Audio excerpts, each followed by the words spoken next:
எத்தனை பேர் ஆண்டவருடைய வார்த்தைக்காய் காத்து வந்திருக்கிறீங்க? சோத்திரம். ஆண்டவர் சொல்ல சொன்ன ஒரு வார்த்தைகளை நாம் வாசிக்கலாம்.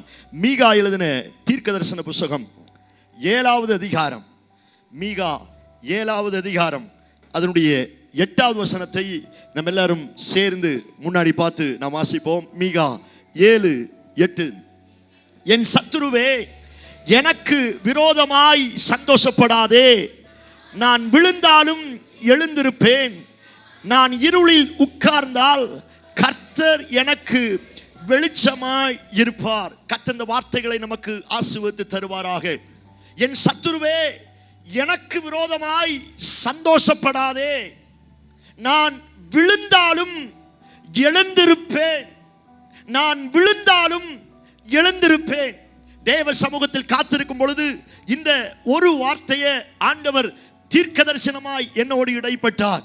இந்த ஆகஸ்ட் மாதத்தில் வரப்போகிற நாட்கள்ல, ஒருவேளை கடந்த நாட்கள்ல எவைகளிலெல்லாம் நான் விழுந்து போனேனோ, விழுந்து போன அத்தனை இடங்களில் கர்த்தர் திரும்ப என்னை எழுந்து நிற்க செய்ய வல்லமையுள்ளவராய் இருக்கிறார்.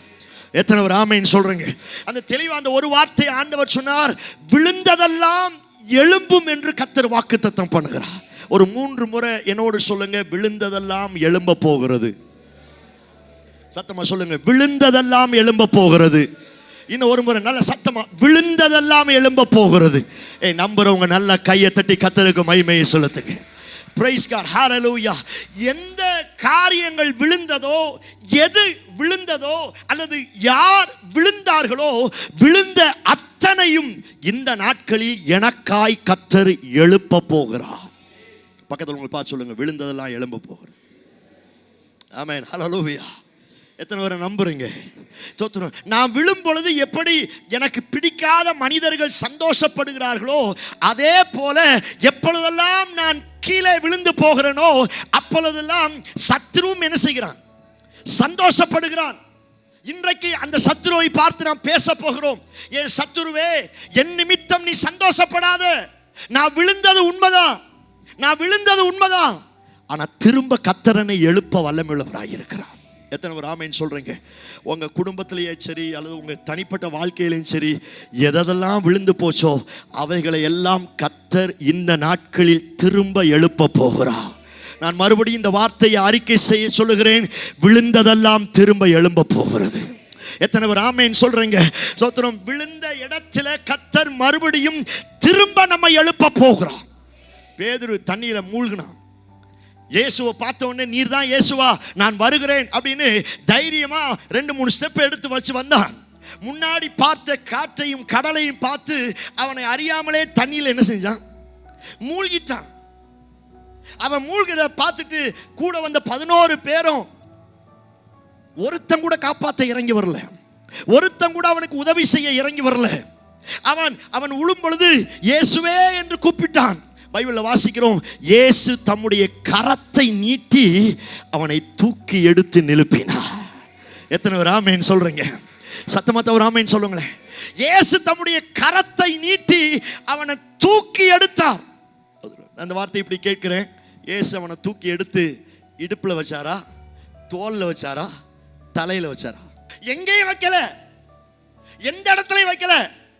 எந்த கடலுக்கு முன்னாடி விழுந்தானோ, எந்த காற்றுக்கு முன்னாடி விழுந்தானோ, எந்த தண்ணியை பார்த்து விழுந்தானோ, அதே கடல்ல, அதே காற்றுக்கு முன்னாடி, அதே அலைகளுக்கு முன்னாடி அப்பா கையை பிடிச்சு நின்னா, அப்பா கையை பிடிச்சு பேதுரு நடந்தான். கையை தட்டி கர்த்தருக்கு மகிமையை செலுத்துங்க.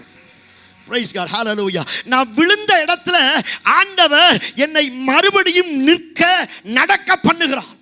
அதான் நம்ம சங்கீதத்தில் வாசிக்கிறோம், அவர்களோ முறிந்து விழுந்தார்கள், நாங்களோ எழுந்து நிமிர்ந்து நிற்கிறோம். என் அழைப்பு விழுந்து போகிற அழைப்பு அல்ல, என் அழைப்பு விழுந்தாலும் திரும்ப எழும்பி நடக்கிற அழைப்பு. நம்புறவங்க கையை தட்டி கர்த்தருக்கு மகிமையை செலுத்துங்க. நீங்க யாருக்கு முன்னாடி எந்த இடத்துல விழுந்தீங்களோ அதே இடத்துல கர்த்தர் உங்களை நிற்க வைப்பார். நீங்க நம்புறீங்களா? விழுந்ததெல்லாம் நிற்கும். நீங்க பயப்படாதீங்க. விழுந்த காரியத்தை குறித்து யோசிக்காதீங்க. நீதிமொழிகள் அழகாய் வாசிக்கிறோம், நீதிமான் ஒரு தரம் இல்ல, 2 தரம் இல்ல, 3 தரம் இல்ல, 4 தரம் இல்ல, 5 தரம் இல்ல, 6 தரம் இல்ல. வசனம் என்ன சொல்லுகிறது? சொல்ல மாட்டேங்கிறீங்களே. ஸ்தோத்திரம். என்ன வசனம்? ஸ்தோத்திரம். நீதிமொழிகள் ஸ்தோத்திரம் 24வது அதிகாரம் 16வது வசனம். நீதிமான் 7 தரம் விழுந்தாலும் திரும்பவும் எழுந்திருப்பான், துன்மார்க்கன் தீங்கிலே இடருண்டு கிடப்பார்கள். நீதிமான் எத்தனை முறை விழுந்தாலும் கர்த்தர் அவனை திரும்ப எழுப்ப வல்லமை உள்ளவராக இருக்கிறார். எத்தனை பேர் ஆமென் சொல்றீங்க? நான் சொல்றேன், நீங்க விழுந்தாலும் திரும்ப எழும்புவீங்க. அந்த ஒரு கிருபையை கர்த்தர் நமக்கு வைத்திருக்கிறார். எத்தனை முறை விழுந்தாலும் சரி, எத்தனை முறை சத்துரு நம்மை தள்ளிவிட்டாலும் சரி, எத்தனை முறை வியாதி நம்மை தள்ளிவிட்டாலும், எத்தனை முறை போராட்டம் நம்மை தள்ளிவிட்டாலும், எத்தனை முறை பாவம் சாபம் மந்திரவாதம் நம்மை தள்ளிவிட்டாலும், எனக்கு ஒரு அசைக்க முடியாத நம்பிக்கை இருக்க வேண்டும். நான் நீதிமானா இருக்கிறபடினால் நான் 7 தரம் விழுந்தாலும் எழுந்திருப்பேன். எத்தனை பேர் நம்புறீங்க? பக்கத்துல பார்த்து சொல்லுங்க, நீங்க எத்தனை முறை விழுந்தாலும் எழுந்திருப்பீங்க. ஏன் பலத்தினால் அல்ல, ஏன் திறமையினால் அல்ல, ஆஸ்பத்திரி போனதுனால இல்ல. நான் விழும்போதெல்லாம் யார் இருக்கிறாங்களோ இல்லையோ என் கையை பிடிச்சு தூக்கி விடுவதற்கு கர்த்தர் இருக்கிறார். நான் சொல்றேன், நான் விழுந்த உடனே துன்மார்க்கனை போல அப்படியே கிடக்க மாட்டேன். நான் விழுந்த உடனே அப்படியே தள்ளுண்டு போக மாட்டேன். எத்தனை முறை விழுந்தாலும், சங்கீதத்தில் அந்த வார்த்தை சொல்லி இருக்குது. சங்கீதம் 37வது சங்கீதம் 24வது வசனம். சங்கீதம் 37:24 முன்னாடி பார்த்து வாசிங்க எல்லாரும். அவன் விழுந்தாலும் தள்ளுண்டு போவதில்லை, கர்த்தர் தமது கையினால். நான் சொல்லுகிறேன், நீங்கள் எத்தனை முறை விழுந்தாலும் தள்ளுண்டு போவது கிடையாது. ஏன் நீங்கள் விழுந்தா தள்ளுண்டு போவது கிடையாதுன்னா, நான் எத்தனை முறை விழுந்தாலும் என்னை தாங்குவதற்கு கர்த்தருடைய கரம் இருக்கிறது. நல்ல கையை தட்டி கர்த்தருக்கு மகிமையை செலுத்துங்க.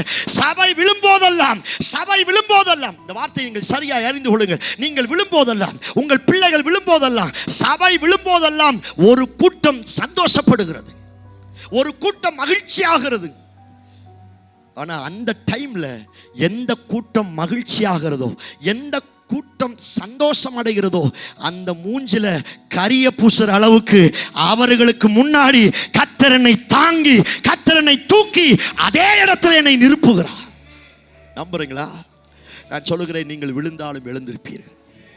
நீங்க எதுல விழுந்தாலும் சரி, அல்லது உங்க குடும்பத்தில் யார் விழுந்தாலும் சரி, நீங்கள் நம்புங்க, இந்த மாதம் முடிவதற்குள்ள கர்த்தர் என்னை திரும்ப எழுப்பிக்க போகிறார். எத்தனை பேர் ஆமென் சொல்றீங்க? நீங்க நம்புறீங்களா? ஸ்தோத்திரம். தாவீது விழுந்தான். தாவீத ஆண்டவர் காடுகளிலும் வனாந்தரத்தில் இருந்து தூக்கி கொண்டு வந்தார். அவன் யாருன்னே தெரியாது, அட்ரஸே இல்லை. நான் கடந்த வாரத்தில் சொல்லி இருக்கிறேன், அவங்க அப்பா அம்மா கூட அவனை என்ன செஞ்சாங்க, ஒரு குறிப்பிட்ட சூழ்நிலையில மறந்துட்டாங்க. தாவீதை கண்டுகொள்வதற்கு யாருமே இல்லை, தாவீதை நினைச்சு பார்க்கிறதுக்கு யாருமே இல்லை. எல்லாராலும் மறக்கப்பட்டு தூக்கி எறியப்பட்டு ஒரு காடுகள்லையும் வனாந்திரத்திலையும் அலைந்து திரிகிற ஒரு மனுஷனாக இருந்தான்.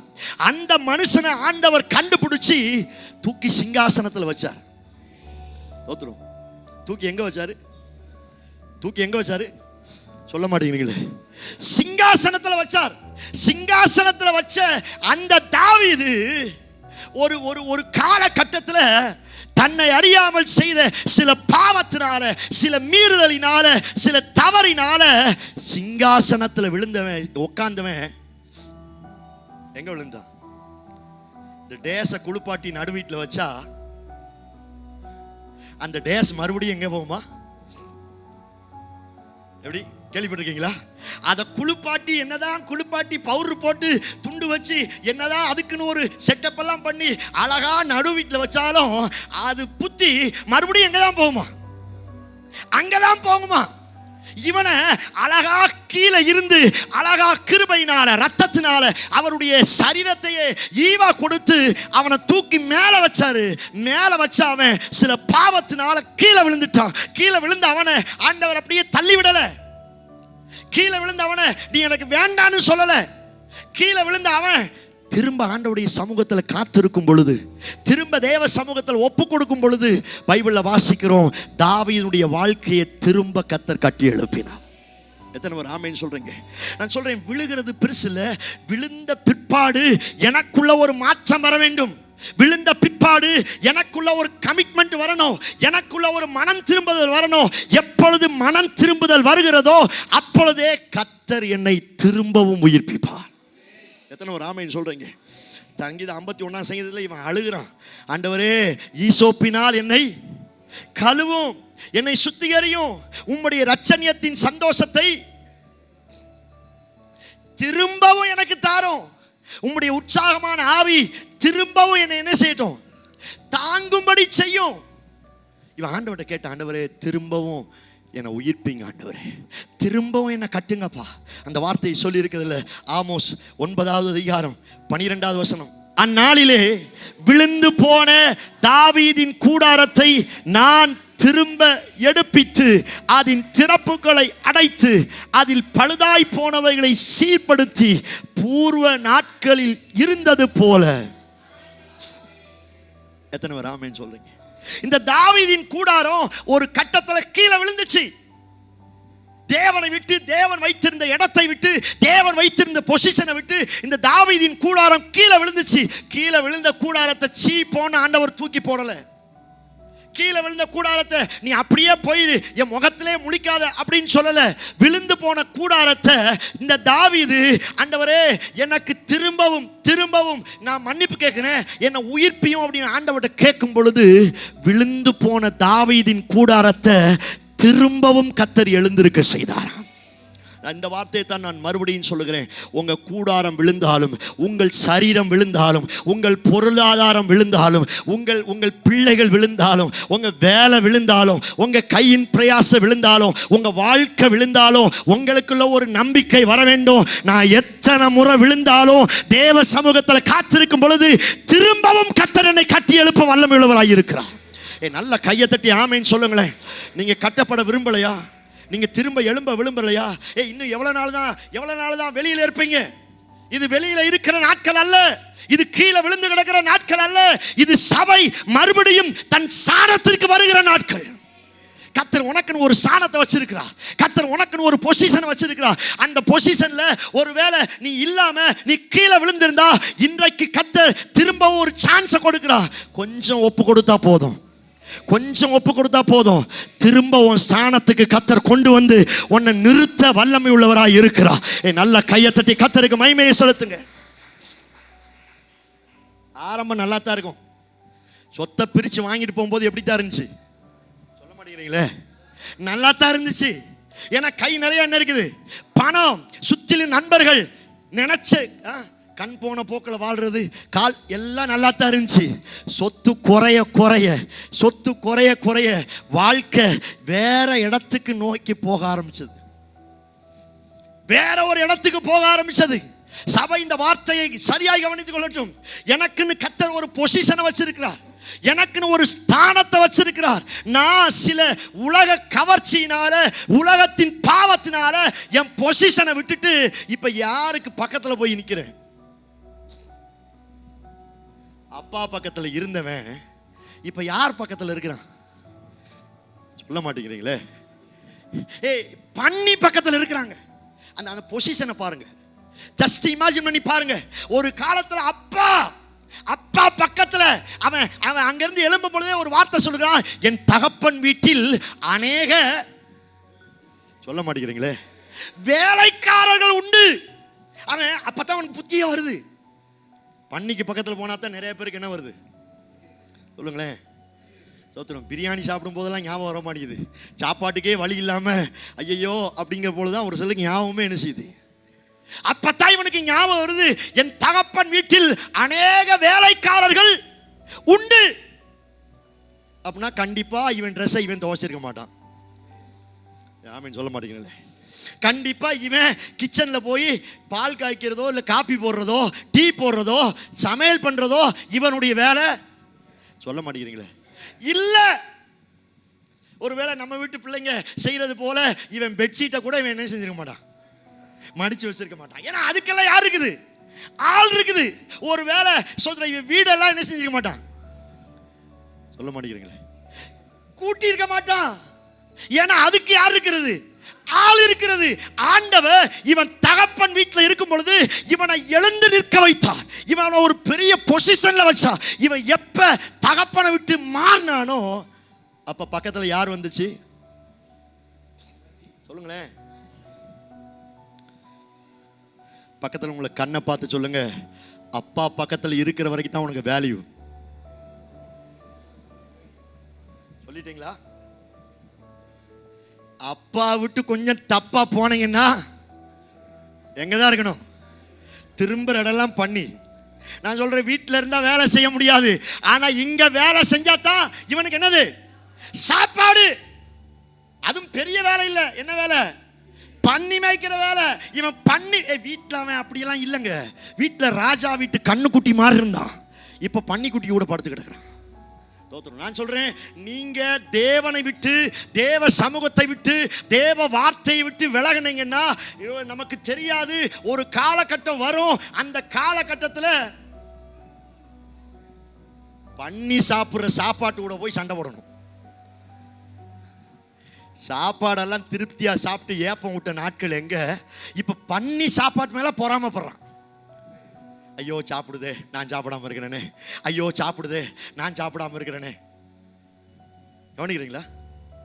ஒரு காலத்துல கர்த்தர் இவனை வேற ஒரு பொசிஷன்ல வச்சிருந்தார். இவன் அந்த பொசிஷனை விட்டு விலகினதுனால சொத்தனம் செத்த நிலைமைக்கு மாறினான். செத்த நிலைமைக்கு மாறினான். 1000 தலைமுறை மட்டும் இரக்கம் செய்கிற கர்த்தர் அங்கதான் அவருடைய அழகை வெளிப்படுத்தினார். சொத்ரம் அவன் அந்த இடத்துல ஒரு கமிட்மெண்ட்டுக்குள்ள வர்றான். மனம் திரும்புதல் இல்லாமல் அற்புதம் பெற்றுக்கொள்ள முடியாது. பக்கத்தில் உங்களை பார்த்து சொல்லுங்க, மனம் திருந்தாட்டி அற்புதம் நடக்காது. சொல்லிட்டீங்களா? ஏன் உங்களுக்கு ஸ்பெஷலாக சொல்லுங்க, இதெல்லாம் முக்கியமான கீவேர்டு. இதெல்லாம் காதுக்குள்ளே போனால் தான் அற்புதமே என்ன செய்யும்.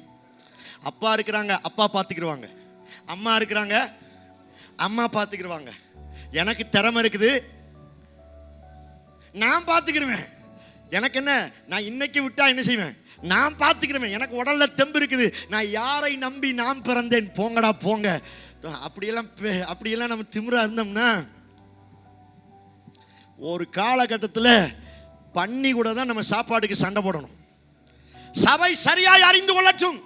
அவன் அந்த இடத்துல நான் எழுந்து, தகப்பனே உமக்கு விரோதமாகவும் பரத்துக்கு விரோதமாகவும் நான் என்ன செஞ்சேன்? பாவம் செஞ்சேன். பாவம் செஞ்சதை ஒத்துக்கிறதுக்கு ஒரு தைரியம் வேணும். ஆமென் சொல்லாட்டில் இதுதான் உண்மை. ஒரு சில பாவம் செஞ்சா மூடுவாங்க. பாவம் செய்யறதுக்கு முன்னாடி ஓப்பனா செய்யறது. இப்ப பாவம் செஞ்சு பிடிச்ச உடனே என்ன செய்யறது? தலையை மூடிட்டு வர்றது. தலையை நிமிர்ந்து பார்க்க முடியல. ஏன்னா பாவத்துடைய விலை அவ்வளவு கொடூரம். ஆனா இந்த இளைய குமாரன் பாவத்தை குறித்து, அவன் பாவம் செஞ்சது அவன் தப்புன்னு ஒத்துக்கிட்டு அவன் சொல்றான், தகப்பனே நான் உமக்கு விரோதமாகவும் பரத்துக்கு விரோதமாகவும் என்ன செஞ்சேன்? பாவம் செஞ்சேன். நான் இப்பொழுது எழுந்து என் தகப்பன் வீட்டுக்கு போவேன் அப்படின்னு ஒரு தீர்மானம் பண்ணா, விழுந்து போனை தாங்குகிற கர்த்தருடைய கரம், விழுந்து போனவர்களை தூக்கி விடுகிற கர்த்தருடைய கரம் செத்து போன அவருடைய வாழ்க்கையை தூக்கி விட ஆரம்பித்தது. நம்புறீங்களா? நம்புறீங்களா?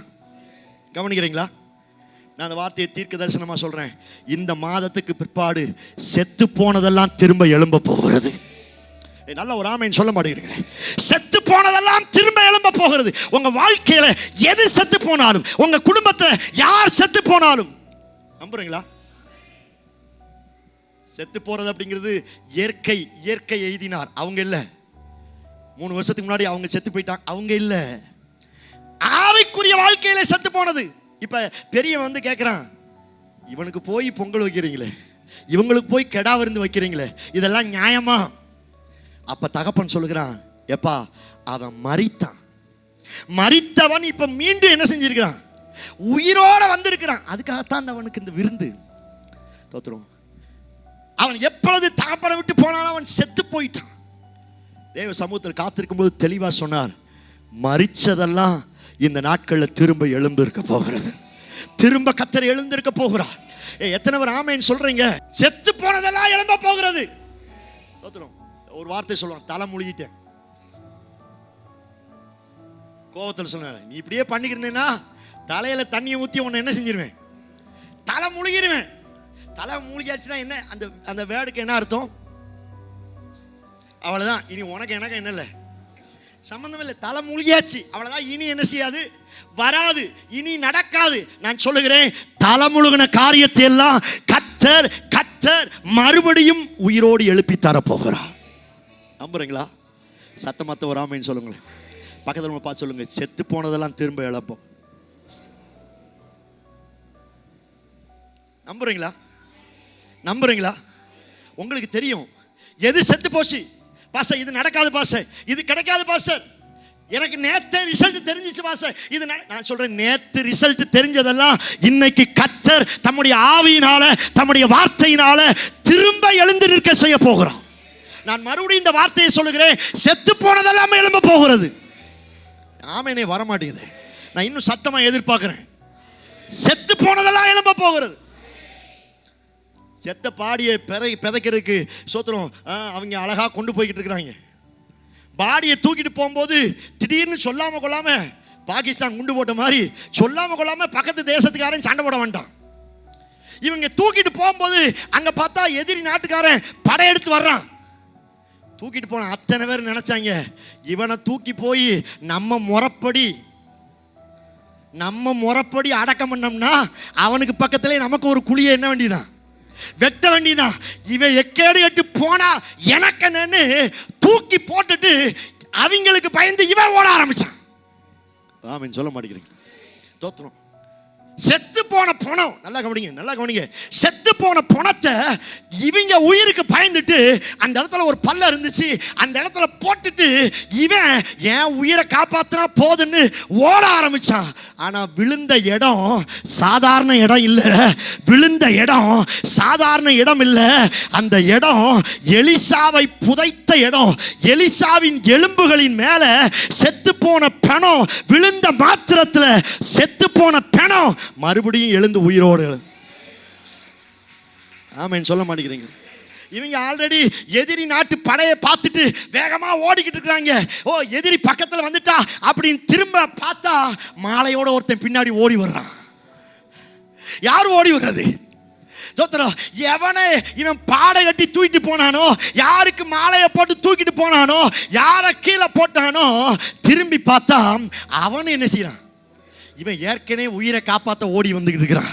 இப்ப செத்து போனவன் திடீர்னு செத்து போனவன் எந்திரிச்சு வந்த உடனே ஐயோ பேய் தான் வருதுன்னு அவங்களுடைய காரியங்களை யோசித்து பாருங்க. நான் சொல்றேன், நீங்க இமேஜின் பண்ண முடியாத அநேக மரித்து போன செத்து போன பழைய ஆசீர்வாதங்கள் எல்லாம் இந்த நாட்களில் திரும்ப திரும்ப திரும்ப நல்ல கையை தட்டி ஆமென் சொல்ல மாட்டேங்கிறீங்களே. ஆமென் ஹalleluya. நான் சொல்லுகிறேன், விழுந்து போன அத்தனை காரியத்தையும் ஆண்டவர் திரும்ப எழுப்பிக்க போகிறார், திரும்ப வரப்போகிறது. நம்புறீங்களா? நம்புகிறவர்கள் பாக்கியவான்கள். சும்மா நம்ம வேடிக்கை பார்க்க வரல, அட்டெண்டன்ஸ் போட வரல, சபைக்கு அட்டெண்டன்ஸ் போடுறதுக்கு வராதீங்க. இந்த வாரத்தில் கர்த்தர் கொடுக்கிற வார்த்தையை வச்சு தான் ஓடணும். சோத்திரம், இன்னைக்கு கர்த்தர் கொடுக்கிற வார்த்தையை வச்சு தான் ஓடணும். நைட்டு படுத்திருக்கும் பொழுது ஏனின் நடுவிலே நின்று கர்த்தர் யாக்கோப்போடு பேசினார். யாக்கோப்பே நீ தனியாளா போற, திரும்பி வரும் பொழுது அந்த வசனத்தை பெற்றுக்கொண்டு ஓடணும். எலியாவை ஆண்டவர் தட்டி எழுப்பி உனக்கு இருக்கிற இந்த பலத்தோடு போ, அந்த வார்த்தையை பெற்றுட்டு ஓடனா ஜெயத்தை பெற்றுக்கொண்டா. சத்தமத்த ஒரு ஆமென் சொல்றீங்க. சபைக்கு வர்றதுடைய ரீசன் வார்த்தையை கேட்பதற்கு. கவனிக்கிறீங்களா? சும்மா நேரம் போறதுக்கா இல்ல, இங்க வந்து ஆண்டவருடைய வார்த்தையை கேட்டு அந்த வார்த்தையின் பிரகாரம் என்ன உயிர்ப்பீங்க ஆண்டவரே. என் குடும்பம் விழுந்து போன நிலைமையில் இருக்கிறது, நான் விழுந்து போன நிலைமையில் இருக்கிறேன். என் ஜெபம், என் அபிஷேகம், என் தரிசனம், என் ஆவிக்குரிய வாழ்க்கை விழுந்து போன நிலைமையில் இருக்கிறது. விழுந்து போன தாவீதின் கூடாரத்தை திரும்ப எடுப்பித்த கர்த்தர் செத்து போன என் வாழ்க்கையை திரும்ப எழுப்பி ஆண்டவரே. எத்தனை பேர் ஆமென் சொல்றீங்க? அவன் கண்ணை பார்த்து சொல்லுங்க, செத்து போனதெல்லாம் எழும்ப போகுது. நேத்து செத்தாலும் எழும்போம், செத்து 3 நாள் ஆனாலும் எழும்போம். ஆமெனே சொல்ல மாட்டேங்கிறீங்களே. இயேசு கிறிஸ்து அடக்கம் பண்ணப்பட்டு மரித்து அடக்கம் பண்ணப்பட்டு 3ஆம் நாள் என்ன செஞ்சார்? சொல்ல மாட்டேங்கிறீங்களே. உயிரோடு எழும்பினார். செத்து போன இயேசு கிறிஸ்துவை பிதாவானவர் தம்முடைய ஆவியினால தம்முடைய வார்த்தையினால அவரை திரும்ப எழுப்பினார். நான் சொல்றேன், 3 நாள் ஆனாலும் எழும்பும். ஆமென் வர மாட்டேங்குது. ஒருவேளை 4 நாள் ஆச்சுனாலும் அதுவும் என்ன செய்யும்? லாசரு கல்லை புரட்டுங்கள், 4 நாள் ஆயிடுச்சே, நாச்சம் எடுக்குமே அப்படின்னு சொன்னாங்கல்ல. ஓ ஐயோ நாருமா, அப்பனா வேண்டாம் அப்படின்னு டீசெண்டா கர்த்தர் ஒதுங்கல. ஆண்டவர் சொன்னா இல்ல, அது விழுந்து தான் கிடக்குது, அது விழுந்து தான் கிடக்குது. நான் ஒரு வார்த்தையை சொன்னேன்னா 4 நாளைக்கு முன்ன செத்து போன விழுந்து போன அது திரும்ப நடக்கும். ஆண்டவர் சொன்னார், லாசருவே வா என்று சொன்னார், அது திரும்ப எழும்ப ஆரம்பித்தது. நான் சொல்றேன், விழுந்து போனதெல்லாம் திரும்ப வரப்போகும். சத்தமா ஒரு ஆமென் சொல்லுங்களேன். இந்த வார்த்தையை கேட்கும் பொழுதே உங்களுடைய மைண்ட்ல ஞாபகம் வரணும், எது உங்க வாழ்க்கையில விழுந்து போயிருக்கா, அதாவது யார் விழுந்து போயிட்டா. யார் விழுந்து போனாலும் கர்த்தர் மறுபடியும் தங்கள் ஸ்தானத்தில் கொண்டு வந்து நிறுத்த போகிறார். நான் மறுபடியும் சொல்லுகிறேன், செத்ததெல்லாம் எழும்ப போகிறது. அது எத்தனை மாசமா இருந்தாலும் சரி, அது எத்தனை வருஷமா இருந்தாலும் சரி. எலும்பு பள்ளத்தாக்களை எசேக்கியேலை கூப்பிட்டு போகும் பொழுது, எலும்பு பள்ளத்தாக்களை அவன் பார்க்கும் பொழுது எல்லா எலும்புகளும் உலர்ந்து போய் கிடந்ததான். அங்க எலும்பு கூட பார்க்கல, அங்க எதை பார்த்தான்? எலும்புகளை பார்த்தான். எலும்பு கூடு அது ஒரு சேஃபா இல்ல. கை எலும்பை காணோம், கால் எலும்பு எங்கேயோ இருக்குது, மண்டவோடு எங்கேயோ இருக்குது, இந்த செஸ்ட் பாகல்லாம் அது எங்கேயோ இருக்குது. எல்லா எலும்பும் காஞ்சு போய் உலர்ந்து போய், எத்தனை வருஷத்துக்கு முன்னாடி அந்த பாடி எல்லாம் செத்துச்சுன்னு தெரியல, வருஷ கணக்காச்சு, வருஷ கணக்கா செத்து போய் காஞ்சு போய் உலர்ந்து போயிருந்துச்சு. ஆண்டவருடைய வார்த்தை அங்க வந்த மாத்திரத்தில் பைபிள்ல வாசிக்கிறோம், தன் தன் எலும்புகளோடு ஒவ்வொரு எலும்பும் ஒன்று சேர்ந்தது. திடீரென்று நரம்புகள் உருவானது, திடீரென்று தசைகள் உருவானது, திடீரென்று தோள்களினால் கர்த்தர் மூடினா, திடீரென்று ஒரு காற்று பற்ற மாத்திரத்தில் உலர்ந்து போன செத்து பல வருஷமான அந்த எலும்புகள் எல்லாம் ஒரு சேனையா எழும்பி நின்றது. நல்ல கையை தட்டி கர்த்தருக்கு மகிமையை செலுத்து. நான் சொல்றேன், எத்தனை வருஷத்துக்கு முன்னாடி செத்து போனாலும் சேனையா கர்த்தர் எழுப்ப போவார். எத்தனை பேர் ஆமென் சொல்றீங்க? முன்னாடி எல்லாம் சர்ச்சுக்கு வருவாங்க பாஸ்டர், இப்பதான் அவங்க என்ன செய்ய முடியல? நம்புங்கள், அவர்களை கர்த்தர் திரும்ப எழுப்புவார். எத்தனை பேர் ஆமென் சொல்றீங்க? முன்னாடி இருந்த மாதிரி எல்லாம் செவிக்க முடியல, முன்னாடி இருந்த மாதிரி எல்லாம் ஆராதிக்க முடியல, முன்பு இருந்த போதெல்லாம் என்ன ஆவிக்குரிய நான் சொல்லுகிறேன், இன்னைக்கு கர்த்தர் திரும்ப எழுப்பிக்க போகிறார். இந்த வார்த்தையை நீங்கள் நம்புங்கள். விழுந்து போன கூடாரம் திரும்ப எழும்ப போகிறது, திரும்ப எழும்ப போகிறது. அது செத்து நேத்து செத்தாலும் பரவாயில்ல, செத்து 3 நாள் கழிச்சு ஆனாலும் பரவாயில்ல, செத்து 4 நாள் கழிச்சு ஆனாலும் பரவாயில்ல, செத்து வருட கணக்கு ஆனாலும் பரவாயில்ல, செத்து போனதெல்லாம் கர்த்தர் எழுப்ப போகிறார். நம்புறீங்களா? நம்புறீங்களா? சத்தமாத்த ஒரு ஆமென் சொல்லுங்க. விழும் பொழுது சாதாரணமா விழலாம், ஆனா திரும்ப எழும்பும் பொழுது சாதாரணமா இல்ல, ஸ்பெஷல் கேரக்டரா எழும்புவீங்க. சத்தமா ஒரு ஆமென் சொல்ல மாட்டீங்க. சத்தமாத்த ஒரு ஆமென் சொல்லுங்களேன். எலியாவின் சால்வை தரையிலே விழுந்துச்சு. இந்த சால்வைக்கு ஆசைப்பட்டது யாரு? எலிசா. எலியாவின் சால்வை விழுந்தது. அந்த சால்வையில எத்தனை மடங்கு அபிஷேகம் இருந்துச்சு? உம்முடைய ஆவியின் வரம் எனக்கு ரெட்டிப்பாய் எனக்கு வேணும். எலியா செஞ்ச அற்புதம் 7, எலிசா செய்த அற்புதம் 14. இப்ப கீழே விழும் பொழுது எலியாவின் மேல் இருந்த 7% அபிஷேகம், 7% வரங்கள் தான் கீழே விழுந்துச்சு. ஆனா கீழே விழுந்த சால்வைய எப்பொழுது எலிசா எடுத்தாரோ 7 மடங்கு 14 மடங்காய் மாறினது. நல்ல கையை தட்டி கர்த்தருக்கு மகிமையை செலுத்து. நான் சொல்லுகிறேன், கீழே விழுந்ததுக்கு பிற்பாடு எழும்புறது அதனுடைய வீரியம் பல மடங்கு இருக்கும். நம்புறீங்களா? நீங்க கீழே விழுந்துட்டீங்களா, விழுந்ததை குறித்து யோசிக்காதீங்க. கர்த்தர் உங்களை தூக்கி விட, கர்த்தர் உங்களை கை தூக்கி விட, கர்த்தர் உங்க கூடாரத்தை திரும்ப எழுப்ப வல்லமை. ஆனா திரும்ப எழும்பும் பொழுது போன இது போல அல்ல, திரும்ப எழும்பும் பொழுது ரொம்ப பெஸ்டா எழும்புவீங்க. எத்தனை ஒரு ஆமென் சொல்றீங்க? இந்த வார்த்தையை நான் தீர்க்க தரிசனமா சொல்றேன். சோத்திரம். ஒரு விதை, ஆலமரத்தினுடைய விதை எப்படித்தான் இருக்கும்?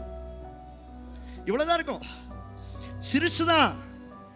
ஒவ்வொரு விதையும் கீழே விதைக்கப்படும் பொழுது, கீழே விழும் பொழுது ஒவ்வொரு விதையும் எப்படித்தான் இருக்கும்? நீ பெரிய பெரிய வேப்ப மரத்தை எல்லாம் பார்க்கிறோம். இந்த வேப்ப மரம் எல்லாம் உருவானது காரணம் யாரு? நிறைய பறவைகள் அந்த வேப்பம் பழத்தை என்ன செய்யும்? சாப்பிட்டு அந்த அதில் உள்ள அந்த சீட்ஸை வந்து எங்கேயாவது ஒரு இடத்துல என்ன செஞ்சிடும்? போட்டோம். கீழே விழும் பொழுது அனாதையா ஒன்றும் தெரியாம சாதாரண கொஞ்சம் விதையாத்தான் கீழே விழும், கொஞ்சம் விதையாத்தான் கீழே விழும். ஆனால் நாட்கள் செல்ல செல்ல, காலங்கள் செல்ல செல்ல, சோத்திரம், ஆண்டவர் அதற்கு நீர் பாய்ச்சுகிறார். சோத்திரம், அது பெரிய மரமாய் மாறுகிறது. எத்தனை பேர் ஆமென் சொல்றீங்க? நான் சொல்றேன், பைபிளை வாசிக்கிறேன். கோதுமை மணியாவது நிலத்திலே விழுந்து செத்ததே ஆகில் மிகுந்த பலனை, கீழே விழும்பொழுது சாதாரணமாக விழலாம், ஆனால் மேலே திரும்பி கர்த்தர் உங்களை எழுப்பும் பொழுது மிகுந்த பலனை கொடுக்கிறவர்களாய் கர்த்தர் எழுப்ப வல்லமையுள்ளவராய் இருக்கு. நல்ல கையை தட்டி கர்த்தருக்கு மகிமையை செலுத்துங்க. நீங்க ஒரு விதையா விழலாம், ஆனால் மேலே திரும்பி ரெண்டாவது எழும்பும் பொழுது விதையா இல்லை, ஒரு மரமா கர்த்தர் உங்களை எழுப்பு. நம்புறீங்களா? நம்புறீங்களா? சவுல் விழுந்தது ஒரு விதை. குதிரையில் போய்கிட்டு இருந்தா திடீர்னு ஒரு வெளிச்சம் படுகிறது. வெளிச்சம் பட்ட மாத்திரத்தில் அவன் முகம் குப்புற கீழே விழுகிறான். அந்த ஒளி அவன் கண்களில் பட்ட மாத்திரத்தில் அவன் கண் குருடா போகுது. ஒரு விதைய போல கீழே விழுந்தான். 3 நாள் தேவ சமூகத்தில் காத்திருந்தான். இந்த வார்த்தை தாங்க, விழுந்து போனவனை தூக்கி விடுகிற கர்த்தர் சவுலை தூக்கி விடும் பொழுது அவன் விழும் பொழுது சவுலா விழுந்தான், எழும்பும் பொழுது சவுலா அல்ல பவுலா எழுப்பினான். கையை தட்டி கர்த்தருக்கு மகிமையை செலுத்துங்க. அந்த வித்தியாசம் புரியுதா? விழும் பொழுது சவுல், ஆனா திரும்ப எழும் பொழுது சவுல் இல்லை. நல்ல பைபிள் வாசி பார்த்தோன்னா இயேசு கிறிஸ்து செய்த ஊழியத்தை காட்டிலும் பல மடங்கு சபைகளில் எல்லா இடங்கள்லையும் எழுப்புதலை கொண்டு வந்தது. எந்த சவுல் கீழே விழுந்தானோ அந்த கூடாரத்தை கர்த்தர் திரும்ப எழுப்பினா அந்த கூடாரம் பவுலாய் தேசத்தில் எழும்ப ஆரம்பித்தது. எத்தனை பேர் ஆமென் சொல்றீங்க? நான் சொல்றேன், நீங்க விழுந்தது சாதாரணமாக இருக்கலாம், ஆனால் திரும்ப எழும்புவது ஒரு சரித்திரமாய் மாறப்போகிறது. நீங்க உங்களை சாதாரணமாக கீழே தள்ளி விட்டுருக்கலாம், உங்களை சாதாரணமாக கீழே தூக்கி எறிஞ்சிருக்கலாம். ஆண்டவர் சொல்லுகிறார், நீங்க கமிட்மெண்ட் பண்ணும் பொழுது, நீங்க உங்களை ஒப்பு கொடுக்கும் பொழுது, அடிக்கு ஒரு நாள், அமாவாசைக்கு ஒரு நாள் சர்ச்சுக்கு, ஜெபம் அப்படின்னா என்னன்னே தெரியாது, தனி ஜெபம் அப்படின்னா சுத்தமாக தெரியாது. பைபிள் ரீடிங்கா, நான் நியூஸ் பேப்பரே படிக்க மாட்டேன், நான் என் புக்கவே படிக்க மாட்டேன், இதில் எங்கே பைபிளை படிக்கிறது? அப்படி அல்ல. அப்படியே என் வாழ்க்கை போச்சுன்னா கடைசிக்கு என் ஃப்ரெண்டு யார் தான்? பன்னிக்குட்டி தான் என் ஃப்ரெண்டு. கடைசி வரைக்கும் பன்னிக்குட்டி கூடயே என்ன செய்ய வேண்டியதான்? பேக் பேக் பேக் பேக்னு சுத்த வேண்டியதான். ஒரு மனம் திரும்புதல் அவசியம். என் ஆவிக்குரிய வாழ்க்கைக்கு ஒரு மனம் திரும்புதல் அவசியம். ஜெபம். நான் மறுபடியும் சொல்றேன், உங்க லைஃப்ல ஒரு அற்புதம் நடக்கணும்னா தனிப்பட்ட வாழ்க்கை திரும்ப கட்டப்படணும். உங்க தனிப்பட்ட வாழ்க்கையில நீங்க கட்ட முடியாதபடி உங்க தனிப்பட்ட ஜெபம், உங்க தனிப்பட்ட பரிசுத்தம், உங்க தனிப்பட்ட பைபிள் ரீடிங்ல நீங்க கட்டி எழுப்பப்படல அப்படின்னா, மோகன்சி அண்ணனே வந்து திறப்புல உங்களுக்காக திறப்பில் வாச ஜெபம் இன்றைக்கு சோ இவங்களுக்காக பண்றேன்னு திறப்புல நின்னாலும் என்ன செய்யாது? பேய் போகாது. ஆமீன் சொல்ல மாட்டேங்கிறீங்களே. நான் சொல்லுகிறேன், மரித்து போனதை கர்த்தர் எழுப்ப ரெடியா இருக்கிறார். விழுந்த என் கூடாரத்தை திரும்ப ரெடியா இருக்கிறார். ஆனா நான் எழுப்புவதற்கு ஒப்பு கொடுக்கிறேனா? சத்துருவை பார்த்து, ஏ சத்துருவே, நீ என்ன பார்த்து சிரிச்சது போதும், இனி நீ சிரிக்க விட மாட்டேன், இனி நான் உன்னை சிரிக்க விட மாட்டேன், நான் விழுந்தாலும் எந்திருப்பேன் அப்படின்னு யார் எழும்புகிறார்களோ அவங்க லைஃபை கர்த்தர் கட்டி எழுப்புவார். நான் மறுபடியும் சொல்லுகிறேன், செத்து போனதெல்லாம் எழும்ப போகிறது. சோத்திரம். விழுந்து போனதெல்லாம் எழும்ப போகிறது. எல்லாரும் சொல்லுங்க, செத்து போனதெல்லாம் எழும்ப போகிறது. சொல்லுங்க, விழுந்து போனதெல்லாம் எழும்ப போகிறது. மூழ்கி போனதெல்லாம் எழும்ப போகிறது. உங்க கையில வச்சு யூஸ் பண்ணிட்டு எதெல்லாம் மிஸ் பண்ணீங்களோ அதெல்லாம் திரும்ப கர்த்தர் கொண்டு வருவார். எத்தனை பேர் ஆமென் சொல்றீங்க?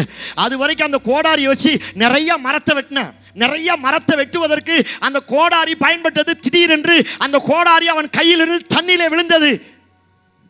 தேவனுடைய ஊழியக்காரன் வந்து ஜோமன்ன மாத்திரத்தில் விழுந்து போன கோடாரி, மூழ்கின கோடாரி திரும்ப மேலே வர ஆரம்பித்தது. நான் மறுபடியும் சொல்லுகிறேன், உங்கள் வீட்டில் யார் விழுந்து போனாலும் அல்லது உங்கள் வீட்டில் எது விழுந்து போனாலும், ஒருவேளை நீங்களே விழுந்து போனாலும், இந்த சீசன் கர்த்தர் உங்களை தூக்கி எடுக்கிற சீசன். விழுந்த இடத்துல, செத்து போன இடத்துல, காஞ்சு போன இடத்துல ஒரு சேனையாய் கர்த்தர் எழுப்புகிற சீசன். எனக்குள்ள ஒரு தீர்மானம் வந்தால் தான் பன்னிக்கு பக்கத்தில் இருக்கிற நான் எங்க டிரான்ஸ்ஃபர் கிடைக்கும், எங்க ப்ரமோஷன் கிடைக்கும். நான் தீர்க்க தரிசனமாக சொல்கிறேன், ஒரு சிலருக்கு டிரான்ஸ்ஃபர் கிடைக்க போகுது, ஒரு சிலருக்கு ப்ரொமோஷன் கிடைக்க போகுது. ஆமேன்னு சொல்கிறீங்க? பக்கத்தில் பார்த்து சொல்லுங்க, நீங்கள் நம்புனீங்கன்னா, கண்ணை பார்த்து சொல்லு, நல்லா சத்தமாக சொல்லுப்பா. நீ அவங்க கண்ணை பார்த்து சொல்லுங்க, நீங்கள் நம்புனீங்கன்னா, நீங்கள் மனம் திரும்பினீங்கன்னா உங்களுக்கு டிரான்ஸ்ஃபர் கிடைக்கும், உங்களுக்கு ப்ரொமோஷன் கிடைக்கும். சோத்திரம். உங்க லைஃப்ல ஒரு ப்ரொமோஷன் வேணும், ஒரு டிரான்ஸ்ஃபர் வேணும் அப்படின்னா, நீங்க தகப்பன் வீட்டுக்கு வரணும் அப்படின்னா, செத்ததெல்லாம் எழும்பணும்னா உங்களுக்குள்ள ஒரு மாற்றம் வரணும், உங்களுக்குள்ள ஒரு திருப்புதல் வரணும். உங்களுக்குள்ள ஒரு மாற்றம் வந்தா தான் கர்த்தர் அற்புதங்களை செய்வார். எத்தனை பேருக்கு ஆசை இருக்குது நான் திரும்ப எழுப்பப்படணும்? ஆமென். நான் சொல்றேன், நம்ம ஊழியம் திரும்ப கர்த்தர் எழுப்ப போகிறா. திரும்ப எழுந்திருக்கும் பொழுது வேற வேற ரகமே வேற மாதிரி இருக்க போதும், அதனுடைய வீரியமே வேற மாதிரி இருக்க போகுது. சோத்திரம். விழும் பொழுது சவுளா இருக்கலாம், ஆனா எழும் பொழுது சவுளாய் அல்ல, பவுலாய் கர்த்தர் எழுப்ப போகிறா. எத்தனை பேர் ஆமென் சொல்றேங்க?